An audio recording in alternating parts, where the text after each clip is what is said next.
प्यारे दर्शकों, तुहाडा स्वागत है। अज जाणांगे आपां कविता दे बारे। कविता की है, कविता दे तत्त किहड़े हन। दूजे पासे जदों कविता की गल करदे हां ते कविता सानूं मध्यकाल दे विच ही मिलदी है, कविता आधुनिक काल दे विच ही मिलदी है ते हुण भी जिहड़ी कविता की रचना हो रही है। ते कविता ਸਾਹਿਤ रूप दे बारे अज भी साडे नाल चर्चा करनगे प्रोफैसर सतनाम सिंह संधू। सर, तुहाडा स्वागत है जी। हाँ, धन्यवाद डॉक्टर गिंदर सिंह। सर, कविता की है जी, इस बारे दसो जी। ਗਿੰਦਰ ਸਿੰਘ, ਸਾਹਿਤ ਦੇ ਵਿੱਚ ਸਭ ਤੋਂ ਮਕਬੂਲ ਤੇ ਸਭ ਤੋਂ ਵੱਧ ਚਰਚਾ ਦਾ ਵਿਸ਼ਾ ਜਿਹੜਾ ਸਾਹਿਤ ਰੂਪ ਰਹਿੰਦਾ ਹੈ ਉਹ ਕਵਿਤਾ ਹੀ ਹੈ ਜੀ। ਅਸੀਂ ਸਾਰੇ ਜਾਣਦੇ ਹਾਂ ਕਿ ਜਿਹੜਾ ਮੁੱਢਲਾ ਸਾਡਾ ਸਾਹਿਤ ਸੀ ਸਾਰੇ ਦਾ ਸਾਰਾ ਉਹ ਸਰੋਦੀ ਸੀ, ਕਵਿਤਾ ਦੇ ਵਿੱਚ ਲਿਖਿਆ ਗਿਆ ਜੀ। ਇਸ ਕਰਕੇ ਜਦੋਂ ਅਸੀਂ ਪੰਜਾਬੀ ਸਾਹਿਤ ਦੇ ਆਰੰਭ ਦੀ ਵੀ ਗੱਲ ਕਰਦੇ ਹਾਂ, ਬਾਬਾ ਫਰੀਦ, ਗੁਰੂ ਨਾਨਕ ਸਾਹਿਬ, ਉਹਨਾਂ ਦੇ ਜਿਹੜੇ ਸਾਡੇ ਕੋਲੇ ਵਿਚਾਰ ਪਹੁੰਚਦੇ ਆ ਉਹ ਵੀ ਕਵਿਤਾ ਦੇ ਰੂਪ ਦੇ ਵਿੱਚ ਹੀ ਪਹੁੰਚਦੇ ਆ ਜੀ। ਆਧੁਨਿਕ ਕਾਲ ਦੇ ਵਿੱਚ ਆਉਂਦੇ ਆਉਂਦੇ ਜਿਹੜੀ ਸਾਡੀ ਕਵਿਤਾ ਹੈ ਉਸ ਦਾ ਮਹਾਂਦਰਾ ਹੈ ਉਹ ਤਬਦੀਲ ਹੋ ਗਿਆ ਜੀ। ਕਵਿਤਾ ਇੱਕ ਵੱਖਰੇ ਸਾਹਿਤ ਰੂਪ ਦੇ ਤੌਰ ਤੇ ਸਾਡੇ ਸਾਹਮਣੇ ਆਈ। ਜਿਹੜਾ ਬ੍ਰਿਤਾਂਤਿਕ ਸਾਹਿਤ ਸੀ, ਨਾਟਕ ਸਾਹਿਤ ਸੀ, ਵਾਰਤਕ ਸਾਹਿਤ ਸੀ, ਉਹਨੇ ਆਪਣੀ ਇੱਕ ਵੱਖਰੀ ਹੋਂਦ ਬਣਾ ਲਈ। ਹੁਣ ਜਦੋਂ ਅਸੀਂ ਕਵਿਤਾ ਦੀ ਪਰਿਭਾਸ਼ਾ ਕਰਦੇ ਹਾਂ ਤਾਂ ਕਾਵਿ ਨੂੰ ਮੱਧਕਾਲ ਦੇ ਵਿੱਚ ਸਮੁੱਚੇ ਸਾਹਿਤ ਲਈ ਵਰਤਿਆ ਜਾਂਦਾ ਸੀ ਅਤੇ ਜਦੋਂ ਸ਼ਬਦ ਕਵਿਤਾ ਕਿਹਾ ਜਾਣ ਲੱਗ ਪਿਆ ਤਾਂ ਆਧੁਨਿਕ ਸਾਹਿਤ ਦੇ ਵਿੱਚ ਕਵਿਤਾ ਨੂੰ ਇੱਕ ਵਿਸ਼ੇਸ਼ ਸਾਹਿਤ ਰੂਪ ਦੇ ਤੌਰ ਤੇ ਪਹਿਚਾਨਿਆ, ਜਾਣਿਆ ਜਾਂ ਸਮਝਿਆ ਜਾਂ ਚਰਚਾ ਦਾ ਵਿਸ਼ਾ ਬਣਾਇਆ ਜਾਣ ਲੱਗ ਪਿਆ।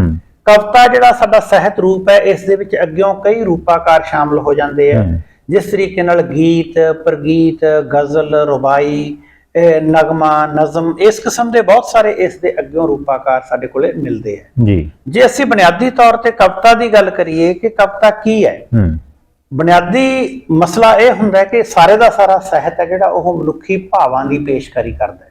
ਮਨੁੱਖੀ ਭਾਵਾਂ ਦੀ ਪੇਸ਼ਕਾਰੀ ਕਰਨ ਲਈ ਜਦੋਂ ਕੋਈ ਵਿਅਕਤੀ ਸਰੋਦੀ ਮਾਧਿਅਮ ਦੀ ਵਰਤੋਂ ਕਰਦਾ ਹੈ ਜਾਂ ਆਪਣੇ ਭਾਵਕ ਪਲਾਂ ਦੀ ਪੇਸ਼ਕਾਰੀ ਕਰਦਾ ਹੈ ਅਤੇ ਉਹਨਾਂ ਪਲਾਂ ਦੀ ਪੇਸ਼ਕਾਰੀ ਲੈਮਈ ਤਰੀਕੇ ਨਾਲ ਕਰਦਾ ਹੈ ਤਾਂ ਉਸ ਨੂੰ ਅਸੀਂ ਕਵਿਤਾ ਆਖ ਦਿੰਦੇ ਹਾਂ। ਸਰ, ਇਹ ਕਵਿਤਾ ਦੀ ਗੱਲ ਦੇ ਵਿੱਚ ਚੱਲਦੇ ਆ, ਜਿਹੜਾ ਤੁਸੀਂ ਸਰੋਦੀ ਸ਼ਬਦ ਬੋਲਿਆ ਪਹਿਲਾਂ ਇਸ ਨੂੰ ਵੀ ਥੋੜਾ ਜਿਹਾ ਇੱਕ ਵਾਰੀ ਡਿਫਾਈਨ ਕਰੋ। ਦੇਖੋ, ਸਰੋਦੀ ਤੋਂ ਮਤਲਬ ਇਹ ਹੁੰਦਾ ਹੈ ਕਿ ਜਿਹੜਾ ਅਸੀਂ ਗਾਇਆ ਜਾਣ ਵਾਲਾ ਸ਼ਬਦ ਹੈ ਜਿਹਦੇ ਵਿੱਚ ਲੈ ਹੋਵੇ, ਤਾਲ ਹੋਵੇ, ਭਾਵਨਾਵਾਂ ਦਾ ਕੁਦਰਤੀ ਪ੍ਰਵਾਹ ਹੋਵੇ, ਉਹਨੂੰ ਅਸੀਂ ਸਰੋਦੀ ਕਹਿ ਦਿੰਦੇ ਹਾਂ। ਯਾਨੀ ਪ੍ਰਗੀਤਕ ਆ ਜੀ, ਪ੍ਰਗੀਤਕਤਾ ਹੋਵੇ, ਜਿਹਦੇ ਵਿੱਚ ਲੈਆਤਮਕਤਾ ਹੋਵੇ, ਸੰਗੀਤਾਤਮਕਤਾ ਹੋਵੇ, ਸ਼ਬਦਾਂ ਨੂੰ ਇਸ ਤਰੀਕੇ ਨਾਲ ਪਰੋਇਆ ਜਾਵੇ ਕਿ ਉਹ ਲੈਮਈ ਰੂਪ ਦੇ ਵਿੱਚ ਸਾਹਮਣੇ ਆਉਣ, ਉਹਨੂੰ ਅਸੀਂ ਸਰੋਦੀ ਭਾਵ ਕਹਿ ਦਿੰਦੇ ਹਾਂ। ਇਸੇ ਤਰੀਕੇ ਨਾਲ ਜਦੋਂ ਅਸੀਂ ਕਵਿਤਾ ਨੂੰ ਪਰਿਭਾਸ਼ਿਤ ਕਰਦੇ ਹਾਂ ਤਾਂ ਬੁਨਿਆਦੀ ਤੌਰ ਤੇ ਇਹਦੇ ਬਾਰੇ ਹਰ ਵਿਅਕਤੀ ਨੇ ਆਪਣੀ ਆਪਣੀ ਕਿਸਮ ਨਾਲ ਪਰਿਭਾਸ਼ਾ ਕਰਨ ਦੀ ਕੋਸ਼ਿਸ਼ ਕੀਤੀ ਹੈ।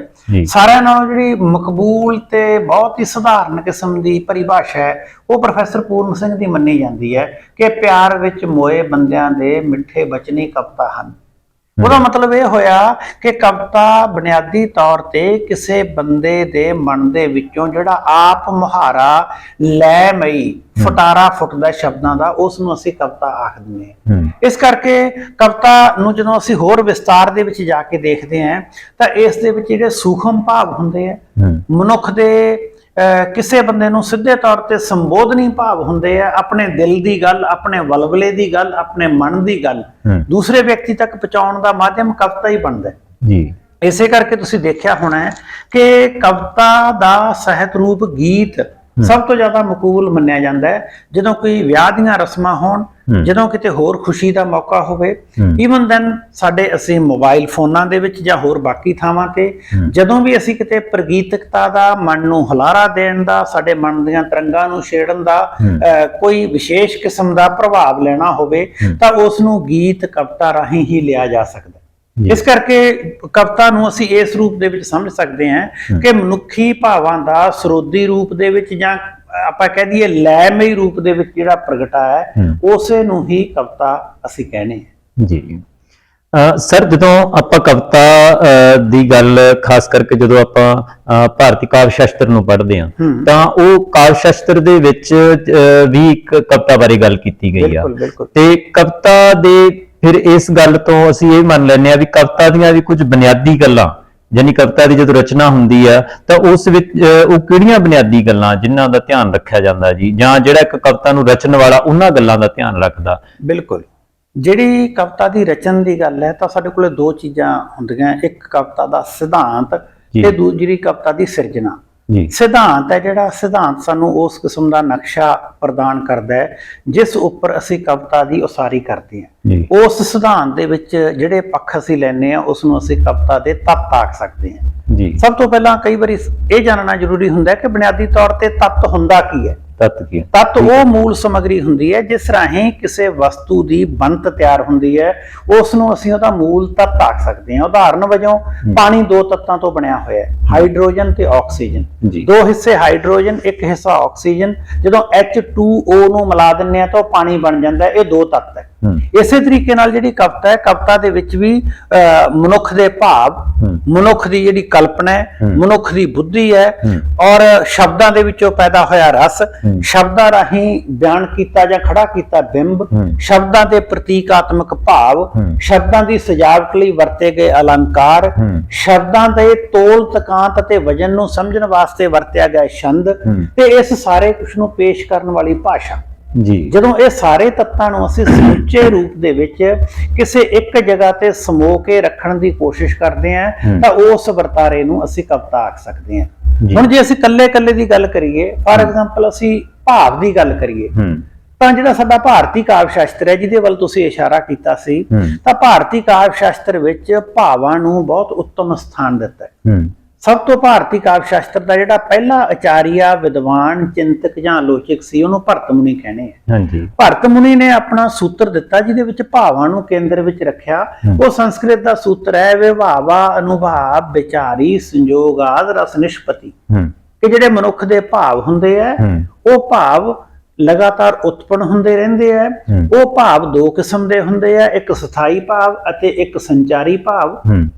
ਜਦੋਂ ਉਹ ਭਾਵ ਸ਼ਬਦਾਂ ਦੇ ਮਾਧਿਅਮ ਰਾਹੀਂ ਸੰਚਾਰਿਤ ਹੋ ਕੇ ਦੂਸਰੇ ਵਿਅਕਤੀ ਕੋਲੇ ਜਾਂਦੇ ਆ ਤਾਂ ਉਸ ਦੇ ਮਨ ਵਿੱਚ ਵੀ ਉਹ ਉਸ ਕਿਸਮ ਦੇ ਭਾਵਾਂ ਨੂੰ ਜਗਾਉਂਦੇ ਆ। ਇਸ ਕਰਕੇ ਜਿਹੜਾ ਭਾਵਾਂ ਦਾ ਸ਼ਬਦਾਂ ਦੇ ਮਾਧਿਅਮ ਰਾਹੀਂ ਇੱਕ ਜਗ੍ਹਾ ਤੋਂ ਦੂਸਰੇ ਜਗ੍ਹਾ ਤੱਕ ਲਿਜਾਣ ਦਾ ਵਸੀਲਾ ਹੈ, ਉਹੀ ਕਵਿਤਾ ਦਾ ਸਭ ਤੋਂ ਪ੍ਰਮੁੱਖ ਜਾਂ ਬੁਨਿਆਦੀ ਤੱਤ ਬਣਦਾ ਹੈ। ਉਸ ਨਾਲ ਜਿਸ ਕਿਸਮ ਦੇ ਭਾਵ ਕਵਿਤਾ ਦੇ ਵਿੱਚ ਪੇਸ਼ ਕੀਤੇ ਹੋਣਗੇ ਉਸੇ ਕਿਸਮ ਦੇ ਭਾਵ ਅੱਗੇ ਜਿਹੜਾ ਉਹਨੂੰ ਸੁਣਨ ਵਾਲਾ, ਪੜ੍ਹਨ ਵਾਲਾ ਵਿਅਕਤੀ ਹੈ ਉਹਦੇ ਵਿੱਚ ਜਾਗਦੇ ਹੈ। ਇਸੇ ਕਰਕੇ ਅਸੀਂ ਇਹ ਕਹਿੰਦੇ ਹਾਂ ਕਿ ਕਵਿਤਾ ਸਾਹਿਤ ਦਾ ਉਹ ਬੁਨਿਆਦੀ ਤੱਤ ਹੈ ਜਿਹੜਾ ਆਪਣੇ ਸੁਣਨ ਵਾਲੇ ਦੇ ਮਨ ਦੇ ਵਿੱਚ ਵਿਸ਼ੇਸ਼ ਕਿਸਮ ਦੇ ਭਾਵਾਂ ਨੂੰ ਉਦੀਪਤ ਕਰਦਾ ਹੈ, ਜਗਾਉਂਦਾ ਹੈ। ਜਦੋਂ ਉਹ ਭਾਵ ਜਾਗਦੇ ਆ ਤਾਂ ਉਹਦੇ ਮਨ ਦੇ ਵਿੱਚ ਉਸ ਕਿਸਮ ਦੀਆਂ ਤਰੰਗਾਂ ਉੱਠਦੀਆਂ। ਅੱਜ ਕੱਲ੍ਹ ਬਹੁਤ ਚਰਚਾ ਹੋ ਰਹੀ ਹੈ ਕਿ ਗੀਤਾਂ ਦੇ ਵਿੱਚ ਹਥਿਆਰਾਂ ਦਾ ਮਸਲਾ ਆ ਰਿਹਾ ਹੈ। ਜੇ ਦੇਸ਼ ਭਗਤੀ ਦਾ ਮਸਲਾ ਆਊ, ਹਥਿਆਰਾਂ ਦਾ ਮਸਲਾ ਆਊਗਾ ਤਾਂ ਗੀਤ ਦੇ ਵਿੱਚ ਕਵਿਤਾ ਦਾ ਹੀ ਇੱਕ ਹਿੱਸਾ ਹੈ, ਤਾਂ ਉਸ ਦੇ ਵਿੱਚ ਜੋ ਵੀ ਪੇਸ਼ ਕਰਾਂਗੇ ਅਸੀਂ ਉਸ ਕਿਸਮ ਦੇ ਭਾਵ ਹੀ ਦੂਸਰੇ ਦੇ ਅੰਦਰ ਜਾਗਦੇ। ਜਦੋਂ ਅੰਮ੍ਰਿਤਾ ਪ੍ਰੀਤਮ ਆਪਣੀ ਕਵਿਤਾ ਦੇ ਵਿੱਚ ਕਹਿੰਦੀ ਹੈ ਕਿ ਅੱਜ ਅੱਖਾਂ ਵਾਰੇ ਸ਼ਾਹ ਨੂੰ ਕਿਤੋਂ ਕਬਰਾਂ ਵਿੱਚੋਂ ਬੋਲ, ਅੱਜ ਕਿਤਾਬੇ ਇਸ਼ਕ ਦਾ ਕੋਈ ਅਗਲਾ ਵਰਕਾ ਫੋਲ, ਤਾਂ ਉੱਥੇ ਦੇਸ਼ ਦੀ ਆਜ਼ਾਦੀ ਨਾਲ ਜੁੜੇ ਹੋਏ ਭਾਵ ਜਾਗਦੇ ਆ। ਤੇ ਜਦੋਂ ਅਸੀਂ ਇਹ ਕਹਿੰਦੇ ਕਿ ਵਾਂਗਾਂ ਛੱਡਦੇ ਹੰਝੂਆਂ ਵਾਲੀਏ ਨੀ ਪੈਰ ਧਰਨ ਦੇ ਮੈਨੂੰ ਰਕਾਬ ਉੱਤੇ, ਉਦੋਂ ਵੀਰ ਰਸੀ ਭਾਵ ਜਾਗਦੇ ਆ। ਜਾਂ ਜੰਗਨਾਮਾ ਸ਼ਾਹ ਮੁਹੰਮਦ ਦੇ ਵਿੱਚ ਸ਼ਾਹ ਮੁਹੰਮਦਾ ਸਿੰਘਾਂ ਨੇ ਗੋਰਿਆਂ ਦੇ ਵਾਂਗ ਨੇਂਦੂਆਂ ਲਹੂ ਨਿਚੋੜ ਸਿੱਟੇ, ਇੱਥੇ ਵੀਰ ਰਸੀ ਭਾਵ ਜਾਗਦੇ ਆ। ਜੇ ਅਸੀਂ ਗੁਰਬਾਣੀ ਨੂੰ ਪੜ੍ਹਦੇ ਹਾਂ ਤਾਂ ਗੁਰਬਾਣੀ ਨਾਲ ਸਾਡੇ ਮਨ ਦੇ ਵਿੱਚ ਆਨੰਦਮਈ ਜਾਂ ਆਪਾਂ ਇਹ ਕਹਿ ਦਈਏ ਕਿ ਖਾਸ ਕਿਸਮ ਦੇ ਜਿਹੜੇ ਸ਼ਾਂਤਮਈ ਭਾਵ ਹੈ ਉਹ ਜਾਗਦੇ ਆ। ਇਹ ਸਾਰੇ ਦੇ ਸਾਰੇ ਭਾਵ ਭਾਸ਼ਾ ਦੇ ਮਾਧਿਅਮ ਰਾਹੀਂ ਜਦੋਂ ਕਿਸੇ ਦੂਸਰੇ ਵਿਅਕਤੀ ਤੱਕ ਕਵਿਤਾ ਰਾਹੀਂ ਪਹੁੰਚਦੇ ਆ ਤਾਂ ਉਸ ਨੂੰ ਕਵਿਤਾ ਦਾ ਸਭ ਤੋਂ ਮੁੱਢਲਾ, ਜ਼ਰੂਰੀ ਤੇ ਬੁਨਿਆਦੀ ਤੱਤ ਅਸੀਂ ਮੰਨਦੇ ਹਾਂ। ਇਸੇ ਕਰਕੇ ਕਿਹਾ ਜਾਂਦਾ ਹੈ ਕਿ ਮਨੁੱਖ ਦੇ ਭਾਵਾਂ ਦੀ ਪੇਸ਼ਕਾਰੀ ਦਾ ਸਭ ਤੋਂ ਜਿਹੜਾ ਖੂਬਸੂਰਤ ਮਾਧਿਅਮ ਹੈ ਉਹ ਕਵਿਤਾ ਹੈ। ਤੇ ਸਿਰਫ ਕਵਿਤਾ ਦੇ ਵਿੱਚ ਜਿਹੜਾ ਕਵੀ ਆ ਉਹ ਆਪਣੀ ਕਲਪਨਾ ਦੀਆਂ ਵੀ ਬਹੁਤ ਉਡਾਰੀਆਂ ਲਾਉਂਦਾ ਹੈ। ਬਿਲਕੁਲ। ਤੇ ਕਲਪਨਾ ਦੇ ਤੱਤ ਨੂੰ ਫਿਰ ਤੁਸੀਂ ਕਿਸ ਤਰ੍ਹਾਂ ਦੱਸੋਗੇ ਜੀ? ਕਲਪਨਾ ਬੁਨਿਆਦੀ ਤੌਰ ਤੇ ਉਹ ਵਰਤਾਰਾ ਹੁੰਦਾ ਹੈ ਜਦੋਂ ਕੋਈ ਵਿਅਕਤੀ ਕਿਸੇ ਖਾਸ ਸਥਿਤੀ ਨੂੰ ਸਜੀਵ ਕਰਨਾ ਚਾਹੁੰਦਾ ਹੈ, ਉਹਨੂੰ ਜੀਵਤ ਕਰਨਾ ਚਾਹੁੰਦਾ ਹੈ, ਉਸ ਨੂੰ ਲੋਕਾਂ ਦੇ ਸਾਹਮਣੇ ਪ੍ਰਗਟ ਹੋਇਆ ਦਿਖਾਉਣਾ ਚਾਹੁੰਦਾ ਹੈ। ਜਿਹੜਾ ਕਵੀ ਹੈ, ਕਵੀ ਕੋਲ ਮਾਧਿਅਮ ਸ਼ਬਦਾਂ ਦਾ ਹੁੰਦਾ ਹੈ। ਉਸ ਸ਼ਬਦ ਰਾਹੀਂ ਉਹ ਤੁਹਾਡੇ ਸਾਹਮਣੇ ਇੱਕ ਚਿੱਤਰ ਖੜਾ ਕਰ ਦਿੰਦਾ ਹੈ, ਇੱਕ ਕਲਪਨਾ ਰਾਹੀਂ ਤਸਵੀਰ ਪੇਸ਼ ਕਰ ਦਿੰਦਾ ਹੈ। ਜਿਵੇਂ ਭਾਈ ਵੀਰ ਸਿੰਘ ਵੈਰੀ ਨਾਗ ਤੇਰਾ ਪਹਿਲਾ ਝਲਕਾ ਜਦ ਅੱਖੀਆਂ ਵਿੱਚ ਵੱਜਦਾ, ਉਹ ਇੱਕ ਤੁਹਾਡੇ ਸਾਹਮਣੇ ਤਸਵੀਰ ਖੜੀ ਕਰਦਾ ਹੈ। ਇਸੇ ਤਰੀਕੇ ਨਾਲ ਪ੍ਰੋਫੈਸਰ ਪੂਰਨ ਸਿੰਘ, ਆ ਵੀਰਾ ਰਾਂਝਿਆ ਆ ਭੈਣੇ ਹੀਰੇ ਛੋੜ ਨਾ ਜਾਣਾ ਤੁਝ ਬਿਨ ਅਸੀਂ ਸਖਣੇ, ਉਹ ਕਵਿਤਾ ਆਪਣੀ ਕਲਪਨਾ ਰਾਹੀਂ ਇੱਕ ਖਾਸ ਕਿਸਮ ਦੇ ਪੰਜਾਬ ਦਾ ਭਾਵ ਪੇਸ਼ ਕਰਦਾ ਹੈ। ਚਿੜੀ ਚੂਕ ਦੀ ਨਾਲ ਜਾਂ ਤੁਰੇ ਪਾਂਦੀ ਪਈਆਂ ਦੁੱਧ ਦੇ ਵਿੱਚ ਮਧਾਣੀਆਂ ਨਹੀਂ। ਜਦੋਂ ਵਾਰਿਸ਼ਾ ਇਹਨਾਂ ਪੰਕਤੀਆਂ ਦੀ ਗੱਲ ਕਰਦਾ ਹੈ ਤਾਂ ਕਵਿਤਾ ਰਾਹੀਂ ਇਸ ਕਿਸਮ ਦਾ ਭਾਵ ਹੈ ਜਿਹੜਾ ਉਹ ਸਾਡੇ ਸਾਹਮਣੇ ਸਜੀਵ ਹੁੰਦਾ ਹੈ। ਇਸ ਕਰਕੇ ਕਵਿਤਾ ਕੀ ਕਰਦੀ ਹੈ ਕਿ ਕਿਸੇ ਸਮਾਜ ਦੇ ਵਿੱਚ ਪਏ ਹੋਏ ਖਾਸ ਵਿਚਾਰ ਨੂੰ, ਤੱਤ ਨੂੰ, ਵਰਤਾਰੇ ਨੂੰ ਸਾਡੇ ਸਾਹਮਣੇ ਖੜਾ ਕਰ ਦਿੰਦੀ ਹੈ। ਉਹ ਕਲਪਨਾ ਰਾਹੀਂ ਹੀ ਹੁੰਦਾ ਹੈ। ਉਦਾਹਰਨ ਵਜੋਂ ਜੇ ਮੈਂ ਤੁਹਾਨੂੰ ਹੀਰ ਵਾਰਸ ਦੀ ਗੱਲ ਕਰਾਂ ਤਾਂ ਉਹ 50 ਤੋਂ ਜ਼ਿਆਦਾ ਕਿੱਸੇ ਪੰਜਾਬੀ ਦੇ ਵਿੱਚ ਲਿਖੇ ਗਏ। ਦਮੋਦਰ ਉਸ ਕਲਪਨਾ ਨੂੰ ਸਾਕਾਰ ਕਰਨ ਦੀ ਕੋਸ਼ਿਸ਼ ਕਰਦਾ ਜਿਵੇਂ ਉਹ ਸੱਚੀ ਹੁੰਦੀ ਹੈ। ਆਖ ਦਮੋਦਰ ਅੱਖੀਂ ਡਿੱਠਾ, ਜਗ੍ਹਾ ਜਗ੍ਹਾ ਤੇ ਉਹ ਇਸ ਤੁਕ ਨੂੰ ਵਰਤਦਾ ਹੈ। ਉਹਦਾ ਮਤਲਬ ਇਹ ਹੈ ਕਿ ਮੈਂ ਕਲਪਨਾ ਨੂੰ ਸਾਕਾਰ ਹੋਇਆ ਦੇਖ ਰਿਹਾ। ਵਾਰਿਸ਼ਾ ਨੇ ਉਸ ਕਲਪਨਾ ਨੂੰ ਆਪਣੇ ਤਰੀਕੇ ਨਾਲ ਪੇਸ਼ ਕੀਤਾ। ਜਿਹੜੇ ਬਾਕੀ ਹੋਰ ਕਵੀ ਆ ਉਹਨਾਂ ਨੇ ਆਪਣੇ ਤਰੀਕੇ ਨਾਲ ਪੇਸ਼ ਕੀਤਾ। ਮੇਰਾ ਕਹਿਣ ਤੋਂ ਮਤਲਬ ਇਹ ਹੈ ਕਿ ਕਵਿਤਾ ਜਿਹੜੀ ਕਲਪਨਾ ਰਾਹੀਂ ਜਿਹੜਾ ਸਾਡੇ ਸਮਾਜ ਦੇ ਵਿੱਚ ਪਿਆ ਹੋਇਆ ਬਿੰਬ ਹੈ ਉਸ ਦੇ ਵਿੱਚ ਜਾਣ ਪਾਉਂਦੀ ਹੈ। ਜਦੋਂ ਸ਼ਿਵ ਕੁਮਾਰ ਲੂਣਾ ਲਿਖਦਾ ਤਾਂ ਉਹ ਪਹਿਲਾਂ ਤੋਂ ਪਏ ਹੋਏ ਜਿਹੜੇ ਸਾਡੇ ਸਮਾਜ ਦੇ ਵਿੱਚ ਚਿੱਤਰ ਹੁੰਦੇ ਆ ਕਲਪਨਾ ਰਾਹੀਂ ਉਹਨਾਂ ਨੂੰ ਵੱਖਰੇ ਰੰਗ ਰਾਹੀਂ ਪੇਸ਼ ਕਰਕੇ ਸਾਡੇ ਸਾਹਮਣੇ ਰੱਖਦਾ। ਇਸ ਕਰਕੇ ਕਲਪਨਾ ਜਿਹੜੀ ਹੈਗੀ ਹੈ ਉਹ ਸਾਡੀ ਪ੍ਰਕਿਰਤੀ ਦੇ ਵਿੱਚ ਪਏ ਹੋਏ ਵਰਤਾਰਿਆਂ ਨੂੰ ਸ਼ਬਦ ਦੇ ਮਾਧਿਅਮ ਰਾਹੀਂ ਇੱਕ ਕਵੀ ਆਪਣੀ ਕਲਪਨਾ ਰਾਹੀਂ ਉਹਨੂੰ ਸਜੀਵ ਕਰਨ ਦੀ ਕੋਸ਼ਿਸ਼ ਕਰਦਾ ਜੀ। ਸਰ ਜਦੋਂ ਕਵਿਤਾ ਦੇ ਆਪਾਂ ਤੱਤਾਂ ਦੀ ਗੱਲ ਕਰਦੇ ਹਾਂ ਤੇ ਕਵਿਤਾ ਦੇ ਤੱਤਾਂ ਦੇ ਵਿੱਚ ਬੁੱਧੀ ਦਾ ਤੱਤ ਵੀ ਇੱਕ ਲਾਜ਼ਮੀ ਤੌਰ ਤੇ ਆਉਂਦਾ ਜੀ। ਤੇ ਜੇਕਰ ਆਪਾਂ ਕਲਪਨਾ ਦੀ ਜਿਵੇਂ ਤੁਸੀਂ ਗੱਲ ਕੀਤੀ ਤੇ ਕਲਪਨਾ ਦੇ ਵਿੱਚ ਤਾਂ ਫਿਰ ਕਵੀ ਦੀ ਜਿਹੜੀ ਕਲਪਨਾ ਬਹੁਤ ਦੂਰ ਤੱਕ ਆ ਤੇ ਉਹ ਬੁੱਧੀ ਫਿਰ ਉੱਥੇ ਕੀ ਆਪਣਾ ਰੋਲ ਆ ਜਿਹੜਾ ਤੱਤ ਜਾਂ ਬੁੱਧੀ ਦੇ ਤੱਤ ਦਾ ਰੋਲ ਕੀ ਇਸ ਦੇ ਵਿੱਚ ਆ ਜਾਂਦਾ ਜੀ ਕਵਿਤਾ 'ਚ? ਇੱਕ ਆਪਾਂ ਕਲਪਨਾ ਨੂੰ ਜੇ ਵਲਵਲੇ ਨਾਲ ਵੀ ਜੋੜੀਏ ਤਾਂ ਕਈ ਵਾਰੀ ਬੁੱਧੀ ਤੇ ਵਲਵਲੇ ਦੀ ਗੱਲ ਵੀ ਕਵੀ ਕਰਦਾ ਹੈ ਜੀ ਕਿ ਬੈਠਵੇ ਗਿਆਨੀ ਬੁੱਧੀ ਮੰਡਲੇ ਦੀ ਕੈਦ ਵਿੱਚ ਵਲਵਲੇ ਦੇ ਦੇਸ਼ ਸਾਡੀਆਂ ਲੱਗ ਗਈਆਂ ਯਾਰੀਆਂ। ਮੇਰਾ ਮਤਲਬ ਇਹ ਹੈ ਕਿ ਬੁੱਧੀ, ਬੋਧ, ਵਿਚਾਰ ਇਹ ਸਾਰੇ ਇੱਕ ਦੂਸਰੇ ਨਾਲ ਜੁੜੇ ਹੋਏ ਵਰਤਾਰੇ ਹੈ। ਜਦੋਂ ਕੋਈ ਵਿਅਕਤੀ ਕਲਪਨਾ ਰਾਹੀਂ ਕਿਸੇ ਚਿੱਤਰ ਨੂੰ ਸਜੀਵ ਕਰਨ ਦੀ ਕੋਸ਼ਿਸ਼ ਕਰਦਾ ਹੈ ਤਾਂ ਉਸ ਦਾ ਮਨੁੱਖ ਦੇ ਜੀਵਨ ਨਾਲ, ਸਮਾਜ ਦੇ ਧਰਾਤਲ ਨਾਲ ਜੁੜਿਆ ਰਹਿਣਾ ਵੀ ਜ਼ਰੂਰੀ ਹੁੰਦਾ ਹੈ। ਜੇ ਅਰਥ ਵਿਹੀਨ ਕਵਿਤਾ ਹੋਊਗੀ, ਜੇ ਉਸ ਦੇ ਵਿੱਚ ਬੋਧ ਵਾਲੇ ਵਿਚਾਰ ਨਹੀਂ ਹੋਣਗੇ ਤਾਂ ਉਹ ਇੱਕ ਸ਼ਬਦਾਂ ਦਾ ਇਕੱਠ ਬਣ ਕੇ ਰਹਿ ਜਾਊਗਾ। ਜਿਹੜਾ ਸ਼ਬਦਾਂ ਦਾ ਬਣਿਆ ਹੋਇਆ ਇਕੱਠ ਹੈ, ਜੇ ਉਹ ਕੋਈ ਸੰਦੇਸ਼ ਨਹੀਂ ਦਿੰਦਾ, ਜੇ ਉਹ ਕਿਸੇ ਖਾਸ ਕਿਸਮ ਦੇ ਵਿਚਾਰਾਂ ਨੂੰ ਦੂਸਰੇ ਵਿਅਕਤੀ ਤੱਕ ਨਹੀਂ ਲੈ ਕੇ ਜਾਂਦਾ ਤਾਂ ਅਸੀਂ ਕਹਾਂਗੇ ਕਿ ਉਹ ਕਵਿਤਾ ਨੂੰ ਅਸੀਂ ਸਜੀਵ ਕਵਿਤਾ ਨਹੀਂ ਕਹਿੰਦੇ। ਜਦੋਂ ਅਸੀਂ ਗੁਰੂ ਨਾਨਕ ਸਾਹਿਬ ਦੀ ਜਿਹਨੂੰ ਅਸੀਂ ਗੁਰਬਾਣੀ ਕਹਿੰਦੇ ਆ ਉਹ ਵੀ ਇੱਕ ਕਵਿਤਾ ਦੀ ਵੰਨਗੀ ਹੁੰਦੀ ਹੈ। ਉਹ ਜਦੋਂ ਆਪਣਾ ਵਿਖਿਆਨ ਕਰਦੇ ਕਿ ਆਦਿ ਸੱਚ, ਜੁਗਾਦ ਸੱਚ, ਹੈਪੀ ਸੱਚ, ਨਾਨਕ ਹੋਸੀ ਵੀ ਸੱਚ, ਕਿਵ ਸਚਿਆਰਾ ਹੋਈਏ ਕਿਵ ਕੂੜੇ ਟੁੱਟੇ ਪਾਲ, ਇਹ ਉਹਨਾਂ ਦੀਆਂ ਕੁਝ ਪੰਕਤੀਆਂ। ਇਹਨਾਂ ਪੰਕਤੀਆਂ ਦੇ ਵਿੱਚ ਇਕੱਲਾ ਸ਼ਬਦ ਜੋੜ ਨਹੀਂ ਹੈ, ਇਹਨਾਂ ਪੰਕਤੀਆਂ ਦੇ ਵਿੱਚ ਇਕੱਲੀ ਕਲਪਨਾ ਨਹੀਂ ਹੈ। ਇਹਨਾਂ ਪੰਕਤੀਆਂ ਦੇ ਵਿੱਚ ਇੱਕ ਬੋਧ ਹੈ, ਇੱਕ ਵਿਚਾਰ ਹੈ, ਇੱਕ ਦ੍ਰਿਸ਼ਟੀ ਹੈ, ਉਹ ਜਿਹੜੀ ਕਿਸੇ ਵਿਅਕਤੀ ਨੂੰ ਸੰਬੋਧਨ ਕਰਨ ਵੇਲੇ ਜ਼ਰੂਰੀ ਹੁੰਦੀ ਹੈ। ਇਸ ਕਰਕੇ ਜਿਹੜੀ ਵਿਚਾਰਹੀਨ ਕਵਿਤਾ ਹੈ ਉਹ ਹੋ ਹੀ ਨਹੀਂ ਸਕਦੀ। ਹਰ ਕਵਿਤਾ ਕੋਈ ਨਾ ਕੋਈ ਸੰਦੇਸ਼ ਦਿੰਦੀ ਹੈ। ਜੇ ਹੋਰ ਸਮੁੱਚੇ ਰੂਪ ਦੇ ਵਿੱਚ ਅਸੀਂ ਕਿਹਾ ਜਾਵੇ ਕਿ ਸਾਹਿਤ ਬੁਨਿਆਦੀ ਤੌਰ ਤੇ ਕੋਈ ਨਾ ਕੋਈ ਸੰਦੇਸ਼ ਹੀ ਦਿੰਦਾ ਹੈ। ਕਿਸੇ ਵੀ ਵਿਚਾਰ ਤੋਂ ਕੋਰਾ ਕੋਈ ਸ਼ਬਦ ਹੋ ਹੀ ਨਹੀਂ ਸਕਦਾ। ਜਦੋਂ ਕੋਈ ਅਸੀਂ ਸ਼ਬਦ ਬੋਲਦੇ ਆ ਉਹ ਕਿਸੇ ਵਿਚਾਰ ਵੱਲ ਇਸ਼ਾਰਾ ਹੀ ਕਰਦਾ ਹੈ ਤੇ ਜਿਹੜਾ ਵਿਚਾਰ ਹੈ ਉਹ ਬੁੱਧੀ ਰਾਹੀਂ ਸਾਡੇ ਮਨ ਮਸਤਕ ਦਾ ਹਿੱਸਾ ਬਣਦਾ ਹੈ। ਇਸ ਕਰਕੇ ਬੁੱਧੀ ਸਮੁੱਚੇ ਤੌਰ ਤੇ ਸਾਰੇ ਸਾਹਿਤ ਦਾ ਤੇ ਵਿਸ਼ੇਸ਼ ਤੌਰ ਤੇ ਕਵਿਤਾ ਦਾ ਬੁਨਿਆਦੀ ਤੱਤ ਬਣ ਜਾਂਦਾ ਹੈ ਜੀ। ਕਵਿਤਾ ਦੇ ਵਿੱਚ ਸਰ ਜਦੋਂ ਕਵਿਤਾ ਨੂੰ ਜਿਵੇਂ ਤੁਸੀਂ ਸ਼ਾਹ ਮੁਹੰਮਦ ਹੋਰਾਂ ਦੀ ਇਹ ਗੱਲ ਕਰੀ ਆ, ਜੰਗਨਾਮਾ ਸਿੰਘਾਂ ਤੇ ਫਿਰੰਗੀਆਂ, ਉਹਨੂੰ ਪੜ੍ਹਦੇ ਆ ਤਾਂ ਉਸ ਦੇ ਵਿੱਚ ਆਪਾਂ ਨੂੰ ਰਸ ਮਿਲਦਾ ਹੈ ਜੀ। ਜਾਂ ਦੂਜੇ ਪਾਸੇ ਆਪਾਂ ਜਦੋਂ ਚੰਡੀ ਦੀ ਵਾਰ ਨੂੰ ਪੜ੍ਹਦੇ ਆ ਤਾਂ ਉਸ ਦੇ ਵਿੱਚ ਸਾਨੂੰ ਵੀਰ ਰਸ ਮਿਲਦਾ, ਤੇ ਕਵਿਤਾ ਦੇ ਵਿੱਚ ਵੀ ਰਸ ਦਾ ਤੱਤ ਹੈ ਜੀ। ਤੇ ਇਸ ਬਾਰੇ ਵੀ ਸਰ ਤੁਸੀਂ ਜਾਣਕਾਰੀ ਦਿਓ ਜੀ। ਦੇਖੋ, ਜਿਹੜਾ ਰਸ ਹੈ ਇਸ ਨੂੰ ਜੇ ਮੈਂ ਆਧੁਨਿਕ ਸ਼ਬਦਾਂ ਦੇ ਵਿੱਚ ਕਹਾਂ ਤਾਂ ਜਾਂ ਸਾਦੇ ਸ਼ਬਦਾਂ ਦੇ ਵਿੱਚ ਕਹਾਂ, ਇਸ ਨੂੰ ਅੱਜ ਕੱਲ ਅੰਗਰੇਜ਼ੀ ਦਾ ਸ਼ਬਦ ਆਮ ਵਰਤਿਆ ਜਾਂਦਾ ਮੂਡ। ਅੱਜ ਮੇਰਾ ਮੂਡ ਚੰਗਾ ਹੈ, ਅੱਜ ਮੇਰਾ ਮੂਡ ਠੀਕ ਨਹੀਂ, ਤੁਹਾਡੇ ਨਾਲ ਗੱਲ ਕਰਕੇ ਮੇਰਾ ਮੂਡ ਠੀਕ ਹੋ ਗਿਆ। ਰਸ ਬੁਨਿਆਦੀ ਤੌਰ ਤੇ ਮੂਡ ਦਾ ਪਰਾਇਵਾਚੀ ਸ਼ਬਦ ਹੈ। ਮੂਡ ਕੀ ਹੁੰਦਾ? ਤੁਹਾਡੇ ਮਨ ਮਸਤਕ ਦੇ ਵਿੱਚ ਪਏ ਹੋਏ ਭਾਵਾਂ ਦੀ ਸਥਿਤੀ ਹੁੰਦੀ ਹੈ। ਅਸੀਂ ਜਦੋਂ ਕਵਿਤਾ ਨੂੰ ਪੜ੍ਹਦੇ ਹਾਂ ਤਾਂ ਉਹ ਸਾਡੇ ਅੰਦਰ ਖਾਸ ਕਿਸਮ ਦੇ ਵਲਵਲੇ, ਖਾਸ ਕਿਸਮ ਦੇ ਭਾਵ ਹੈ ਜਿਹੜੀ ਉਸ ਨੂੰ ਜਗਾਉਂਦੀ ਹੈ। ਰਸ ਹੈ ਜਿਹੜਾ ਉਹ ਸ਼ਬਦ ਦੇ ਮਾਧਿਅਮ ਰਾਹੀਂ ਸਾਡੇ ਜਦੋਂ ਅੰਦਰ ਜਾਂਦਾ ਹੈ। ਇਹਨੂੰ ਭਰਤ ਮੁਨੀ ਨੇ ਬਹੁਤ ਖੂਬਸੂਰਤ ਤਰੀਕੇ ਨਾਲ ਦੱਸਿਆ ਹੋਇਆ ਹੈ ਕਿ ਰਸ ਦੇ ਦੋ ਭਾਵ ਹੁੰਦੇ ਆ, ਇੱਕ ਉਦੀਪਨ ਤੇ ਇੱਕ ਅਲੰਬਨ। ਜਿਹੜਾ ਉਦੀਪਨ ਦਾ ਮਤਲਬ ਹੁੰਦਾ ਹੈ ਉਦੀਪਤ ਕਰਨਾ, ਜਲਣਾ, ਪ੍ਰਕਾਸ਼ ਕਰਨਾ। ਸ਼ਬਦ ਹੈ ਜਿਹੜਾ ਸਾਡੇ ਅੰਦਰ ਜਾ ਕੇ ਖਾਸ ਕਿਸਮ ਦੇ ਰਸ ਦਾ ਪ੍ਰਕਾਸ਼ ਕਰਦਾ ਹੈ। ਜਿਵੇਂ ਜਦੋਂ ਕੋਈ ਵਿਅਕਤੀ ਸੁਖਮਣੀ ਪੜ੍ਹਦਾ ਹੈ ਤਾਂ ਮਨ ਦੇ ਸੁਖ ਦਾ ਹੀਰਾ ਪ੍ਰਾਪਤ ਹੁੰਦਾ ਹੈ ਉਸਨੂੰ। ਇਸੇ ਤਰੀਕੇ ਨਾਲ ਜਦੋਂ ਕੋਈ ਵੀਰ ਰਸੀ, ਜਿਸ ਤਰੀਕੇ ਨਾਲ ਜੰਗਨਾਮਾ ਸ਼ਾਹ ਮੁਹੰਮਦ ਦੀ ਗੱਲ ਕੀਤੀ ਹੈ, ਇਸੇ ਤਰੀਕੇ ਨਾਲ ਜਿਹੜੇ ਸਾਡੇ ਕੋਲ ਹੋਰ ਬਹੁਤ ਸਾਰੇ ਸਾਹਿਤ ਰੂਪ ਹੈ, ਹਰ ਰਚਨਾ ਦਾ ਤੁਹਾਡੇ ਤੇ ਅਸਰ ਪੈਂਦਾ। ਜਦੋਂ ਹਰ ਰਚਨਾ ਦਾ, ਹਰ ਗੀਤ ਦਾ, ਹਰ ਰਬਾਈ ਦਾ, ਗਜ਼ਲ ਦਾ ਤੁਹਾਡੇ ਤੇ ਅਸਰ ਪੈਂਦਾ ਹੈ ਤਾਂ ਉਹੀ ਉਸ ਕਿਸਮ ਦੇ ਭਾਵ ਤੁਹਾਡੇ ਮਨ ਦੇ ਵਿੱਚ ਆਉਂਦੇ ਆ ਤੇ ਉਹਨਾਂ ਨਾਲ ਤੁਹਾਡੇ ਅੰਦਰ ਖਾਸ ਕਿਸਮ ਦਾ ਰਸ ਪੈਦਾ ਹੁੰਦਾ ਹੈ। ਰਸ ਵਿਹੀਨੀ ਕੋਈ ਕਵਿਤਾ ਨਹੀਂ ਹੁੰਦੀ, ਕੋਈ ਰਚਨਾ ਐਸੀ ਨਹੀਂ ਹੁੰਦੀ ਜਿਸ ਨੂੰ ਪੜ੍ਹਨ ਤੋਂ ਬਾਅਦ ਤੁਹਾਡੇ ਤੇ ਕੋਈ ਅਸਰ ਨਾ ਪਵੇ।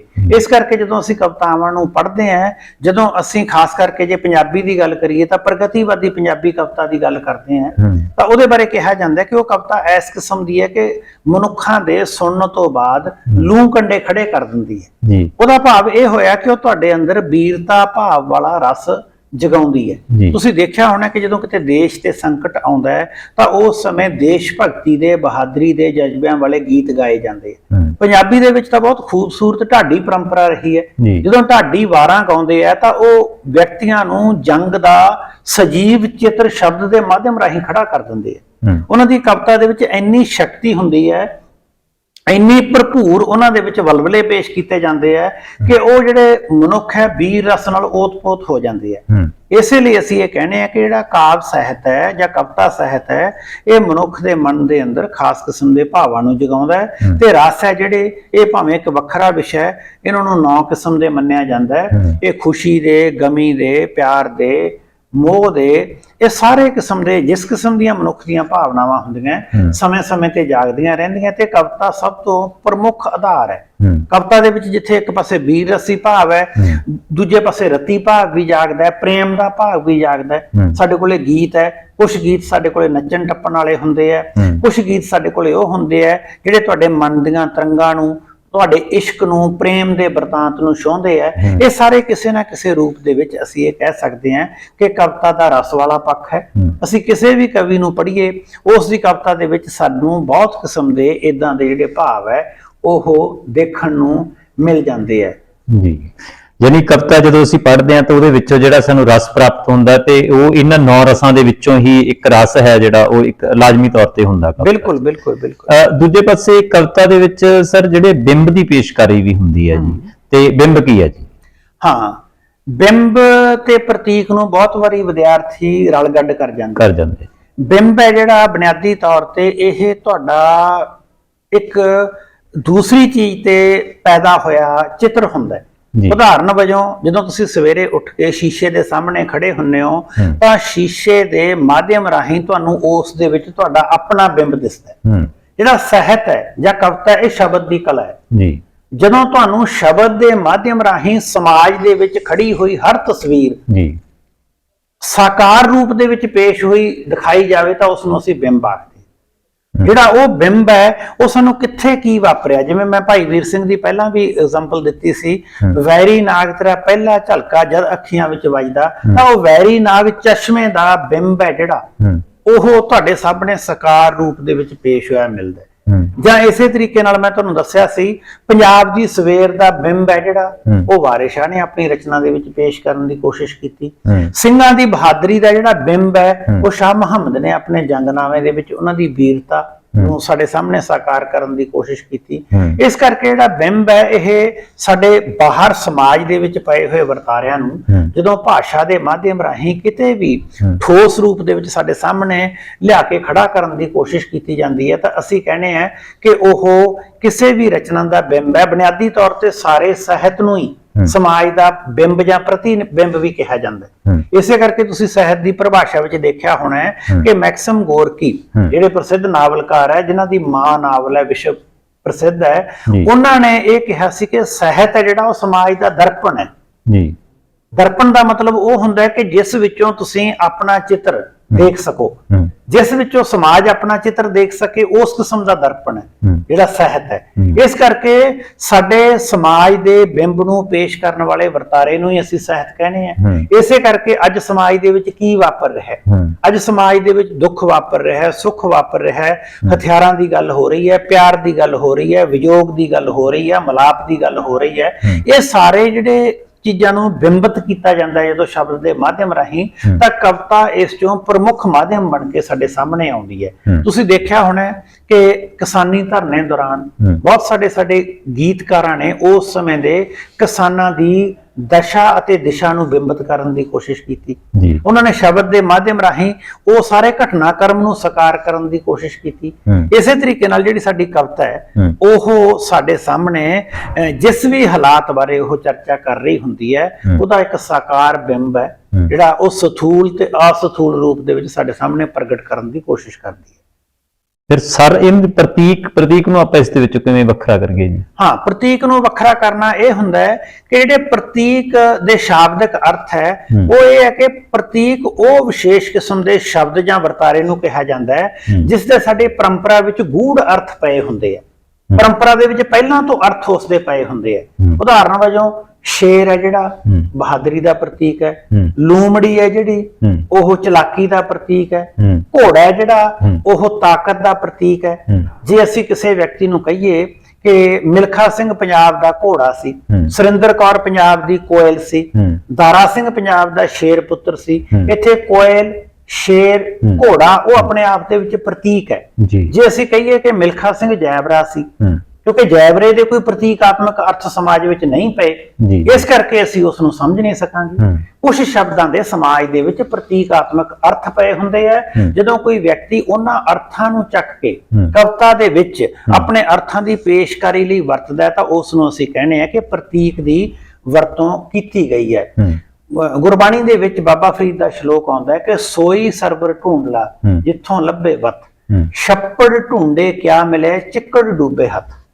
ਸੋਈ ਸਰਵਰ, ਸਰੋਵਰ ਹੈ ਜਿਹੜਾ ਨਿਰਮਲਤਾ ਦਾ ਪ੍ਰਤੀਕ ਹੈ, ਉਸ ਕਿਸਮ ਦਾ ਸਰੋਵਰ ਲੱਭ ਲਾ ਜਿਸ ਦਾ ਪਾਣੀ ਨਿਰਮਲ ਹੋਵੇ, ਜਿਸ ਦਾ ਵੱਥ ਉਸ ਦਾ ਕੋਈ ਮਤਲਬ ਹੋਵੇ ਜਦੋਂ ਤੁਸੀਂ ਉਸ ਦੇ ਵਿੱਚ ਆਪਣੇ ਆਪ ਨੂੰ ਪਵਿੱਤਰ ਕਰਦੇ ਹੋ। ਛੱਪੜ ਢੂੰਡੇ ਕਿਆ ਮਿਲੇ, ਛੱਪੜ ਗੰਦੇ ਪਾਣੀ ਦਾ, ਚਿੱਕੜ ਦਾ ਪ੍ਰਤੀਕ ਹੈ। ਜੇ ਕਹਿੰਦੇ ਛੱਪੜ ਢੂੰਡੋਗੇ, ਛੱਪੜ ਦੇ ਵਿੱਚ ਆਪਣਾ ਮੂੰਹ ਧੋਓਗੇ ਤਾਂ ਤੁਹਾਡੇ ਹੱਥ ਤੇ ਚਿੱਕੜ ਲੱਗੂਗਾ, ਸਰੋਵਰ 'ਚ ਜਾਓਗੇ ਤੁਹਾਡਾ ਸਰੀਰ ਨਿਰਮਲ ਹੋਊਗਾ। ਇਹ ਦੋਨੋਂ ਪ੍ਰਤੀਕ ਹੈ ਜੀ। ਇਸ ਕਰਕੇ ਪ੍ਰਤੀਕ ਦਾ ਮਤਲਬ ਜਦੋਂ ਕਿਸੇ ਸੱਭਿਆਚਾਰ ਜਾਂ ਸਮਾਜ ਦੇ ਵਿੱਚ ਗੂੜ ਅਰਥ ਪਏ ਹੁੰਦੇ ਆ, ਉਸ ਨੂੰ ਅਸੀਂ ਪ੍ਰਤੀਕ ਦੇ ਰੂਪ ਵਿੱਚ ਵਰਤਦੇ ਹਾਂ। ਸਾਡੀ ਬਹੁਤ ਸਾਰੀ ਨੈਕਸਲਾਈਟ ਪੋਇਟਰੀ ਹੈ ਜਿਹੜੀ, ਉਸ ਦੇ ਵਿੱਚ ਗੁਰੂ ਗੋਬਿੰਦ ਸਿੰਘ ਜੀ ਦੁਆਰਾ ਵਰਤੇ ਹੋਏ ਪ੍ਰਤੀਕਾਂ ਨੂੰ ਦੁਬਾਰਾ ਫੇਰ ਵਰਤਿਆ ਗਿਆ। ਬਾਜਾਂ ਵਾਲਿਆ ਭੇਜ ਖਾਂ ਬਾਜ ਆਪਣੇ ਤਿੱਤਰ ਫੇਰ ਉਡਾਰੀਆਂ ਮਾਰਦੇ ਨੇ। ਬਾਜਾਂ ਵਾਲਾ ਜਿਹੜਾ ਇਹ ਸਾਡੇ ਸਮਾਜ ਦੇ ਵਿੱਚ ਪ੍ਰਤੀਕ ਹੈ।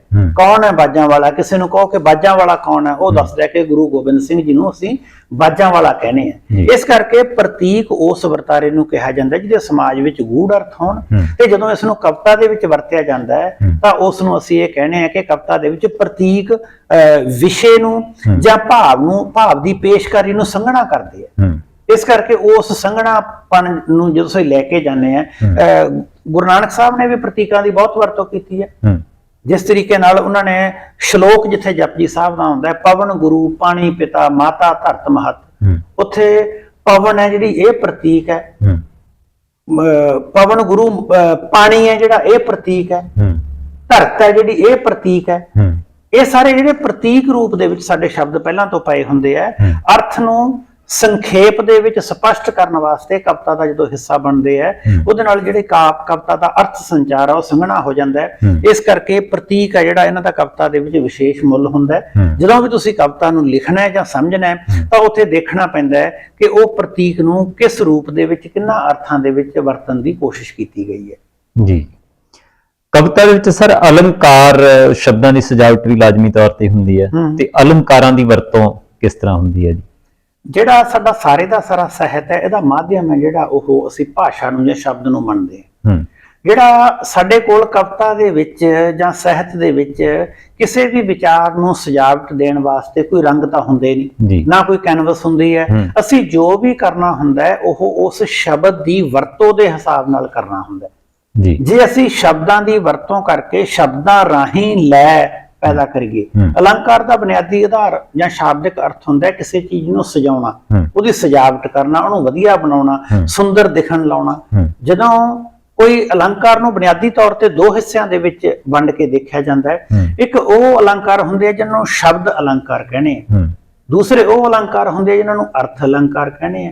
ਜਿੱਥੇ ਦੋਨਾਂ ਨੂੰ ਸੁਮੇਲ ਕਰਕੇ ਵਰਤਿਆ ਜਾਂਦਾ ਉਹਨੂੰ ਅਸੀਂ ਸ਼ਬਦਾਰਥ ਅਲੰਕਾਰ ਵੀ ਆਖ ਦਿੰਦੇ ਆ। ਜਿਹੜਾ ਸ਼ਬਦ ਅਲੰਕਾਰ ਹੈ, ਜਦੋਂ ਅਸੀਂ ਇੱਕ ਸ਼ਬਦ ਦੇ ਸਹਾਰੇ ਨਾਲ ਰਚਨਾ ਵਿੱਚ ਖਾਸ ਕਿਸਮ ਦੀ ਲੈ, ਤਰੰਗ ਜਾਂ ਉਸ ਦੀ ਖੂਬਸੂਰਤੀ ਵਿੱਚ ਵਾਧਾ ਕਰਨ ਦੀ ਕੋਸ਼ਿਸ਼ ਕਰੀਏ ਤਾਂ ਉੱਥੇ ਸ਼ਬਦ ਅਲੰਕਾਰ ਦੀ ਵਰਤੋਂ ਕੀਤੀ ਜਾਂਦੀ ਹੈ। ਜਿਵੇਂ ਫਾਰ ਐਗਜ਼ਾਮਪਲ ਗਾਵੇ ਕੋ ਤਾਣ ਹੋਵੇ ਕਿਸੇ ਤਾਣ, ਉਹ ਗਾਵੇ ਕੋ ਸ਼ਬਦ ਨੂੰ ਵਾਰ-ਵਾਰ ਸੁਣੀਏ, ਸਿੱਧ ਪੀਰ ਸੁਰਨਾਥ ਸੁਣੀਏ, ਧਰਤ ਧਵਲ ਆਕਾਸ਼ ਸੁਣੀਏ, ਖਾਸ ਕਿਸਮ ਨਾਲ ਸ਼ਬਦ ਵਾਰ-ਵਾਰ ਆਈ ਜਾਂਦਾ ਹੈ। ਗਾਵੀਏ, ਸੁਣੀਏ, ਇਹ ਜਿਹੜੇ ਸ਼ਬਦ ਹੈ ਜਦੋਂ ਇੱਕ ਸ਼ਬਦ ਵਾਰ-ਵਾਰ ਵਰਤ ਕੇ ਉਸ ਰਾਹੀਂ ਰਚਨਾ ਦੀ ਗੁਰੂ ਨਾਨਕ ਦੇਵ ਜੀ ਜਪਜੀ ਸਾਹਿਬ ਦੀ ਹਰ ਇੱਕ ਪੌੜੀ ਨੂੰ ਇਸ ਕਿਸਮ ਦਾ ਸ਼ਾਬਦਿਕ ਅਲੰਕਾਰ ਦੇ ਕੇ ਉਹਦੀ ਖੂਬਸੂਰਤੀ ਵਿੱਚ ਵਾਧਾ ਕਰਨ ਦੀ ਕੋਸ਼ਿਸ਼ ਕਰਦੇ ਆ, ਅਰਥ ਸੰਚਾਰ ਨੂੰ ਸਪਸ਼ਟ ਕਰਨ ਦੀ ਕੋਸ਼ਿਸ਼ ਕਰਦੇ ਆ, ਤਾਂ ਅਸੀਂ ਕਹਿੰਦੇ ਆ ਕਿ ਉੱਥੇ ਸ਼ਬਦ ਅਲੰਕਾਰ ਦੀ ਵਰਤੋਂ ਕੀਤੀ ਗਈ ਹੈ। ਇਸ ਲਈ ਜਿਹੜਾ ਅਰਥ ਅਲੰਕਾਰ ਹੈ, ਜਦੋਂ ਸ਼ਬਦ ਦੀ ਥਾਂ ਤੇ ਅਰਥ ਰਾਹੀਂ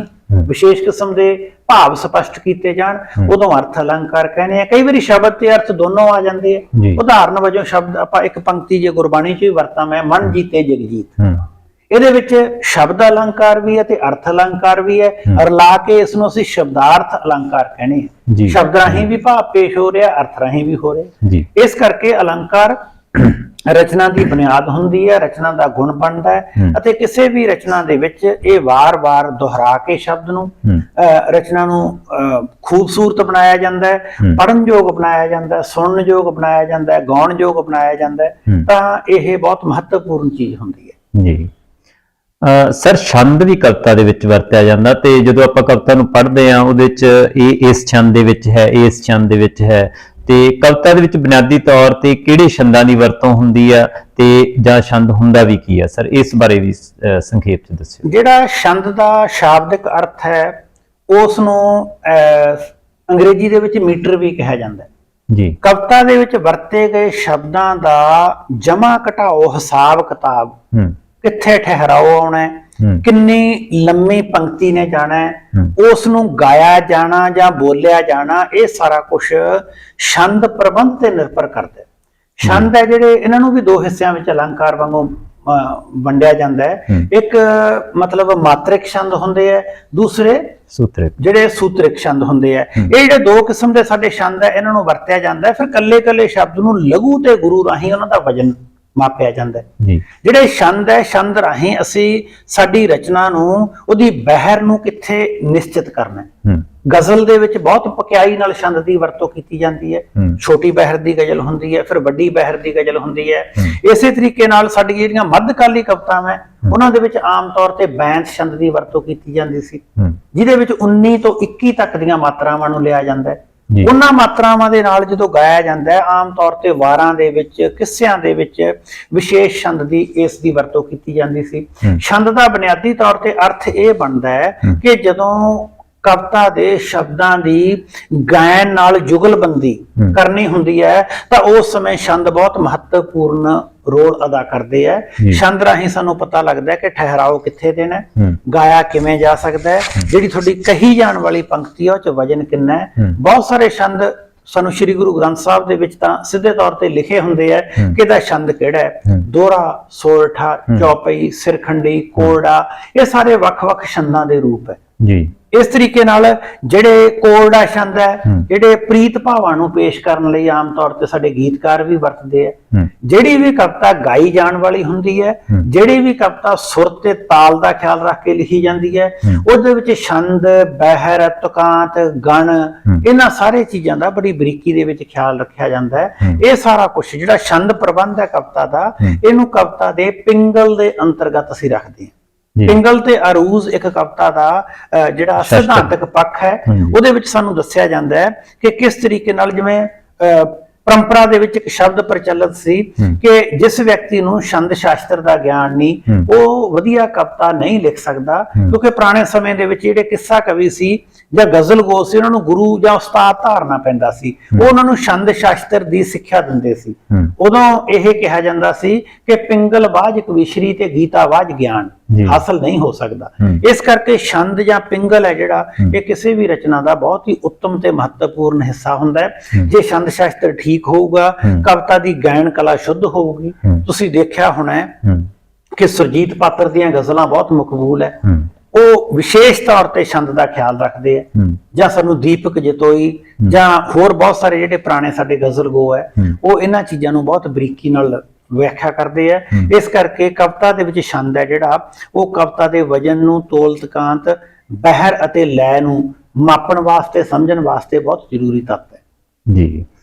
ਕਵਿਤਾ ਦੇ ਵਿੱਚ ਪ੍ਰਗੀਤਿਕਤਾ ਸਰ ਮੁੱਖ ਤੌਰ ਤੇ ਉਸ ਦੇ ਵਿੱਚ ਅਲੰਕਾਰ ਦਾ ਵੀ ਧਿਆਨ ਰੱਖਣਾ, ਪ੍ਰਤੀਕ ਦਾ ਵੀ ਹੈ, ਬਿੰਬ ਦਾ ਵੀ ਹੈ, ਛੰਦ ਦਾ ਵੀ ਹੈ, ਤੇ ਫਿਰ ਉਸ ਦੇ ਵਿੱਚ ਸਰ ਭਾਸ਼ਾ ਜਿਹੜੀ ਉਸ ਦਾ ਕਿੰਨਾ ਕੁ ਮਹੱਤਵ ਆ? ਦੇਖੋ, ਕਵਿਤਾ ਦਾ ਮਾਧਿਅਮ ਹੀ ਭਾਸ਼ਾ ਜੀ, ਜਿਹੜੀ ਭਾਸ਼ਾ ਰਾਹੀਂ ਹੀ ਵਿਚਾਰਾਂ ਨੂੰ, ਤੇ ਇਹ ਸਾਰੇ ਪੱਖਾਂ ਨੂੰ, ਜਿਨ੍ਹਾਂ ਦੀ ਆਪਾਂ ਬਾਕੀ ਤੱਤਾਂ ਦੀ ਗੱਲ ਕਰਦੇ ਆ, ਇਹ ਸਾਰੇ ਤੱਤਾਂ ਦਾ ਬੁਨਿਆਦੀ ਵਾਹਨ ਹੈ ਜਿਹੜਾ, ਉਹ ਭਾਸ਼ਾ ਹੀ ਬਣਦੀ ਹੈ। ਭਾਸ਼ਾ ਦੀ ਸਵਾਰੀ ਕਰਕੇ ਹੀ ਤੁਹਾਡੇ ਭਾਵ, ਵਿਚਾਰ, ਅਲੰਕਾਰ, ਛੰਦ, ਪ੍ਰਤੀਕ ਫਿਰ ਇਹ ਦੂਸਰੇ ਵਿਅਕਤੀ ਤੱਕ ਪਹੁੰਚਦੇ ਆ। ਇਸ ਕਰਕੇ ਭਾਸ਼ਾ ਕਵਿਤਾ ਦੀ ਬੁਨਿਆਦੀ ਸਮੱਗਰੀ ਹੁੰਦੀ ਹੈ। ਹੁਣ ਅੱਗੇ ਗੱਲ ਆ ਜਾਂਦੀ ਹੈ ਕਿ ਭਾਸ਼ਾ ਦੀ ਕਵੀ ਵਰਤੋਂ ਕਿਵੇਂ ਕਰਦਾ ਹੈ। ਹਰ ਵਿਅਕਤੀ ਦੀ ਭਾਸ਼ਾ ਵਰਤਣ ਦੀ ਯੋਗਤਾ, ਜਿਸ ਇਲਾਕੇ ਵਿੱਚ, ਜਿਸ ਵਿਸ਼ੇਸ਼ ਉਪਭਾਸ਼ਾ ਵਿੱਚ ਉਹ ਬੈਠਾ ਹੁੰਦਾ ਹੈ, ਉਸ ਦੇ ਅਨੁਸਾਰ ਹੀ ਉਹਦੀ ਭਾਸ਼ਾ ਵਰਤਣ ਦੀ ਯੋਗਤਾ ਹੁੰਦੀ ਹੈ। ਜਦੋਂ ਬਾਬਾ ਫਰੀਦ ਜੀ ਕਹਿੰਦੇ ਆ, ਕਾਲੇ ਮੈਂਡੇ ਕੱਪੜੇ, ਕਾਲਾ ਮੈਂਡਾ ਵੇਸ, ਗੁਨਹੀ ਭਰਿਆ ਮੈਂ ਫਿਰਾਂ, ਲੋਕ ਕਹਿਣ ਦਰਵੇਸ। ਜਿਹੜੇ ਮੈਂਡੇ, ਤੈਂਡੜੇ, ਸਾਡੜੇ, ਅਸੀਂ ਕਹਿੰਦੇ ਆ ਕਿ ਲਹਿੰਦੀ ਭਾਸ਼ਾ ਦਾ ਪ੍ਰਯੋਗ ਕੀਤਾ ਜਾ ਰਿਹਾ। ਇਸੇ ਤਰੀਕੇ ਨਾਲ ਜਿਹੜੇ ਬਹੁਤ ਸਾਰੇ ਹੋਰ ਖਿੱਤਿਆਂ ਦੇ ਕਵੀ ਹੈ, ਉਹ ਆਪਣੀ ਆਂਚਲਿਕ, ਖੇਤਰੀ ਜਾਂ ਜਿਹੜੀ ਉਹਨਾਂ ਦੀ ਲੌਕਿਕ ਭਾਸ਼ਾ, ਉਹਨਾਂ ਦੇ ਖਿੱਤੇ ਦੀ ਭਾਸ਼ਾ, ਉਪਭਾਸ਼ਾ, ਉਹਦੀ ਵੀ ਵਰਤੋਂ ਕਰਦੀ ਹੈ। ਦੋ ਕਿਸਮ ਦੀ ਭਾਸ਼ਾ ਜਿਹੜੀ ਹੈਗੀ ਹੈ, ਉਹ ਆਮ ਤੌਰ ਤੇ ਮੰਨੀ ਜਾਂਦੀ ਹੈ। ਜੇ ਕਵੀ ਦੁਆਰਾ ਵਰਤੀ ਗਈ ਭਾਸ਼ਾ ਬਹੁਤ ਸਰਲ ਹੈ, ਸੰਜਮ ਦੇ ਰੂਪ ਦੇ ਵਿੱਚ ਸਮਝਾਉਣ ਵਾਲੀ ਹੈ, ਅਸੀਂ ਉਹਨੂੰ ਕਹਿੰਦੇ ਆ ਕਿ ਭਾਸ਼ਾ ਦੀ ਕਵਿਤਾ ਦੇ ਵਿੱਚ ਬਹੁਤ ਸਰਲਤਾ ਹੈ। ਜੇ ਭਾਸ਼ਾ ਨਹੀਂ ਸਮਝ ਆਉਂਦੀ, ਔਖਿਆਈ ਆਉਂਦੀ ਹੈ, ਤਾਂ ਅਸੀਂ ਕਹਿੰਦੇ ਆ ਕਿ ਜਿਹੜੀ ਭਾਸ਼ਾ ਹੈ ਉਹ ਔਖੀ ਭਾਸ਼ਾ ਦੀ ਵਰਤੋਂ ਕੀਤੀ ਜਾਂਦੀ ਹੈ। ਇਸ ਕਰਕੇ ਜਦੋਂ ਕਵਿਤਾ ਦਾ ਅਸੀਂ ਅਧਿਐਨ ਕਰਦੇ ਹਾਂ, ਤਾਂ ਸਾਨੂੰ ਸਹਿਜ ਰੂਪ ਦੇ ਵਿੱਚ ਹੀ, ਇਹਦੇ ਲਈ ਕਿਸੇ ਵੱਡੇ ਸ਼ਾਸਤਰ ਦੀ ਜਾਂ ਗਿਆਨ ਦੀ ਲੋੜ ਨਹੀਂ ਹੈ। ਜੇ ਸ਼ਬਦ ਸੌਖੇ ਸਮਝ ਆਉਂਦੇ ਆ, ਅਸੀਂ ਕਹਿੰਦੇ ਹਾਂ ਕਿ ਭਾਸ਼ਾ ਸੁਖਿਆਈ ਵਾਲੀ ਵਰਤੀ ਗਈ ਹੈ। ਬਾਬਾ ਫਰੀਦ ਜੀ ਦੀ ਰਚਨਾ ਸਾਡੇ ਅੱਜ ਵੀ ਸਮਝ ਆ ਰਹੀ ਹੈ। ਉਹਨਾਂ ਦੇ ਜਿੰਨੇ ਵੀ ਸ਼ਬਦ ਉਹਨਾਂ ਨੇ ਵਰਤੇ ਆ, ਜਿਨ ਲੋਇਨ ਜਗ ਮੋਇਆ ਸੇ ਲੋਇਨ ਮੈਂ ਡਿੱਠ, ਕੱਜਲ ਰੇਖ ਨਾ ਸਹਿੰਦੀਆਂ ਪੰਛੀ ਸੂਇਨ ਬਿਹਠ। ਇਸ ਕਿਸਮ ਦੇ ਫਰੀਦਾ ਲੋੜੇ ਦਾਖ ਬਜੌਰੀਆਂ ਕਿੱਕਰ ਬੀਜੇ ਜੱਟ, ਜਾਂ ਫਰੀਦਾ ਮਨ ਮੈਦਾਨ ਕਰ, ਜਿੰਨੇ ਵੀ ਉਹਨਾਂ ਦੇ ਸ਼ਲੋਕ ਹੈ, ਉਹ ਸ਼ੱਕਰਖੰਡ ਨਵੈਤ ਗੁੜ ਮਾਖਿਓ ਮਾਝਾ ਦੁੱਧ, ਜਿਹੜੀਆਂ ਇਹ ਸਾਰੀਆਂ ਦੀਆਂ ਸਾਰੀਆਂ ਚੀਜ਼ਾਂ ਹੈ, ਇਹਨਾਂ ਸਾਰੀਆਂ ਚੀਜ਼ਾਂ ਦੇ ਵਿੱਚ ਭਾਸ਼ਾ ਜੇ ਸਰਲ ਹੈ, ਅਸੀਂ ਕਹਿੰਦੇ ਹਾਂ ਕਿ ਭਾਸ਼ਾ ਵਿੱਚ ਸਰਲਤਾ ਹੈ। ਜੇ ਭਾਸ਼ਾ ਦੇ ਵਿੱਚ ਕਠਿਨ ਸ਼ਬਦ ਵਰਤੇ ਗਏ ਹੈ, ਜਿਵੇਂ ਜਸਵੰਤ ਸਿੰਘ ਨੇਕੀ ਦੀ ਭਾਸ਼ਾ ਹੈ, ਇੰਦਰੀ ਨੂੰ ਤੱਗ ਨਾ ਅਰਾਧਿਆਂ ਨੂੰ ਤੱਗ, ਕਿਹੜੇ ਤਾਣ ਤੇ ਜ਼ਮੀਰ ਪਿਆ ਤੱਗਦਾ, ਅੱਧਾ ਤਨ ਇੱਛਾ ਦਾ, ਅੱਧਾ ਤਨ ਪਿੱਛਿਆ ਦਾ, ਚਿੰਨ ਹੋਇਆ ਸਾਰਾ ਤਨ ਭਗਦਾ। ਇਹ ਕਵਿਤਾ ਦੀ ਭਾਸ਼ਾ ਹੈ, ਪਰ ਇਹ ਭਾਸ਼ਾ ਸਹਿਜ ਰੂਪ ਦੇ ਵਿੱਚ ਸਮਝ ਨਹੀਂ ਆ ਰਹੀ। ਇਹਦੇ ਬਨਿਸਬਤ ਜਦੋਂ ਅਸੀਂ ਸੁਰਜੀਤ ਪਾਤਰ ਦੀ ਗੱਲ ਕਰਦੇ ਹਾਂ, ਉਹਨਾਂ ਦੀ ਭਾਸ਼ਾ ਬੜੇ ਸਹਿਜ ਰੂਪ ਦੇ ਵਿੱਚ ਸਮਝ ਆਉਂਦੀ ਹੈ। ਕੋਈ ਡਾਲੀਆਂ ਚੋਂ ਲੰਘਿਆ ਹਵਾ ਬਣ ਕੇ, ਇਸ ਕਿਸਮ ਦੀ, ਜਾਂ ਪੈਰਾਂ ਮੇਰੀਆਂ ਤੇ ਡਿੱਗੇ ਦੂਰ ਦੂਰ ਤੱਕ ਪੱਤੇ। ਮੇਰਾ ਕਹਿਣ ਤੋਂ ਮਤਲਬ ਇਹ ਹੈ ਕਿ ਭਾਸ਼ਾ ਦੇ ਪ੍ਰਯੋਗ ਦਾ ਬਹੁਤ ਮਹੱਤਵਪੂਰਨ ਸਥਾਨ ਹੁੰਦਾ ਹੈ। ਹਰ ਕਵੀ ਆਪਣੇ ਤਰੀਕੇ ਨਾਲ, ਆਪਣੇ ਵਿਰਸੇ ਅਨੁਸਾਰ, ਆਪਣੇ ਖਿੱਤੇ ਅਨੁਸਾਰ, ਆਪਣੇ ਏਰੀਏ ਅਨੁਸਾਰ ਆਪਣੀ ਭਾਸ਼ਾ ਦੀ ਚੋਣ ਕਰਦਾ ਹੈ। ਭਾਸ਼ਾ ਦੀ ਸਰਲਤਾ, ਭਾਸ਼ਾ ਦਾ ਵੇਗਮਈ ਹੋਣਾ, ਭਾਸ਼ਾ ਦੀ ਸਪਸ਼ਟਤਾ ਕਵਿਤਾ ਦਾ ਬਹੁਤ ਮਹੱਤਵਪੂਰਨ ਗੁਣ ਹੈ। ਜਿਨ੍ਹਾਂ ਵਿਅਕਤੀਆਂ ਦੀ ਭਾਸ਼ਾ ਸਰਲ ਹੈ, ਸਪਸ਼ਟ ਹੈ ਤੇ ਸੰਜਮੀ ਹੈ, ਉਹ ਭਾਸ਼ਾ ਲੋਕਾਂ ਦੇ ਮੂੰਹ ਚੜ ਜਾਂਦੀ ਹੈ, ਤੇ ਉਹਨਾਂ ਦੀ ਕਵਿਤਾ ਲੋਕ ਜਾਂਦੇ ਜਾਂਦੇ ਗੁਣਗੁਣਾਉਂਦੇ ਜਾਂ ਉਚਾਰਦੇ ਰਹਿੰਦੇ ਆ। ਜਿਹੜੇ ਬੰਦਿਆਂ ਦੀ ਭਾਸ਼ਾ ਜਿਹੜੀ ਹੈਗੀ ਆ, ਉਹ ਮੂੰਹ ਤੇ ਨਹੀਂ ਚੜਨ ਵਾਲੀ ਹੁੰਦੀ, ਉਹ ਭਾਸ਼ਾ ਥੋੜੀ ਜਿਹੀ ਅਖੜਦੀ ਰਹਿੰਦੀ ਹੈ। ਜਿਵੇਂ ਧਨੀ ਰਾਮ ਚਾਤਰਿਕ ਦੀ ਤੂੜੀ ਤੰਦ ਸਾਂਭ ਹਾੜੀ ਵੇਚ ਵੱਟ ਕੇ, ਲੰਬੜਾਂ ਤੇ ਸ਼ਾਹਾਂ ਦਾ ਹਿਸਾਬ ਕੱਟ ਕੇ, ਮਾਰਦਾ ਦਵਾਵੇਂ ਜੱਟ ਮੇਲੇ ਆ ਗਿਆ। ਮੇਰਾ ਕਹਿਣ ਤੋਂ ਮਤਲਬ ਇਹ ਹੈ ਕਿ ਜਿਹੜੀ ਇਸ ਕਿਸਮ ਦੀ ਵੇਗ ਵਾਲੀ, ਨਿਰੰਤਰਤਾ ਵਾਲੀ ਭਾਸ਼ਾ ਜਿਹੜੀ, ਉਹ ਕਵਿਤਾ ਦੇ ਵਿੱਚ ਮਕਬੂਲ ਹੁੰਦੀ ਹੈ। ਇਸ ਕਰਕੇ ਭਾਸ਼ਾ ਬਹੁਤ ਹੀ ਮਹੱਤਵਪੂਰਨ ਤੱਤ ਹੈ ਕਵਿਤਾ ਦਾ। ਜੀ, ਸਰ ਤੁਸੀਂ ਭਾਸ਼ਾ ਦੇ ਬਾਰੇ ਬਹੁਤ ਖੂਬਸੂਰਤ ਤਰੀਕੇ ਨਾਲ ਆ ਜਿਹੜਾ ਦੱਸਿਆ, ਤੇ ਇਸ ਤੋਂ ਇਲਾਵਾ ਵੀ ਜਿਸ ਤਰ੍ਹਾਂ ਕਵਿਤਾ ਦੇ ਜਿਹੜੇ ਤੱਤ ਆ ਜੀ, ਚਾਹੇ ਉਹ ਬੁੱਧੀ ਤੱਤ ਆ, ਚਾਹੇ ਇਸ ਦਾ ਭਾਵ ਆ ਜੀ, ਕਲਪਨਾ, ਬਿੰਬ, ਪ੍ਰਤੀਕ, ਇਹਨਾਂ ਸਾਰੇ ਤੱਤਾਂ ਦੇ ਬਾਰੇ ਤੁਸੀਂ ਬਹੁਤ ਖੂਬਸੂਰਤ ਤਰੀਕੇ ਨਾਲ ਜਾਣਕਾਰੀ ਦਿੱਤੀ, ਤੇ ਸਰ ਤੁਹਾਡਾ ਬਹੁਤ ਧੰਨਵਾਦ ਜੀ। ਧੰਨਵਾਦ ਡਾਕਟਰ ਰਵਿੰਦਰ ਸਿੰਘ। ਤੇ ਪਿਆਰੇ ਦਰਸ਼ਕੋ, ਉਮੀਦ ਆ ਇਹ ਸਾਹਿਤ ਨੂੰ ਪੜ੍ਹਨ ਵਾਲਿਆਂ ਦੇ ਲਈ ਜਾਂ ਕਵਿਤਾ ਨੂੰ ਪੜ੍ਹਨ ਵਾਲਿਆਂ ਦੇ ਲਈ ਇਹ ਵੀਡੀਓ ਲਾਹੇਵੰਦ ਸਿੱਧ ਹੋਵੇਗੀ। ਬਹੁਤ ਧੰਨਵਾਦ ਜੀ।